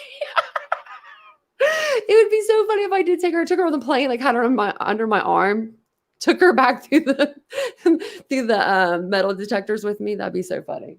Maybe I will. Maybe I'll fold her down and just take her with me. Shoot. That'd be so funny. That'd be so funny. Okay, well, I'm going to jump off of here now, but I will be back tomorrow at 8:15 p.m. Eastern Standard Time. I think we might be covering Rudy Frank again. There is some new stuff that's come out with her, and maybe that might be what we're doing the live over. But don't quote me on it. I'm not sure. But and I owe you guys a members only live. We didn't do it on Sunday. We usually do one a week, so I'll make sure we get that done too. So I will see you guys all in the next video. Have a good day. Bye. Thank you.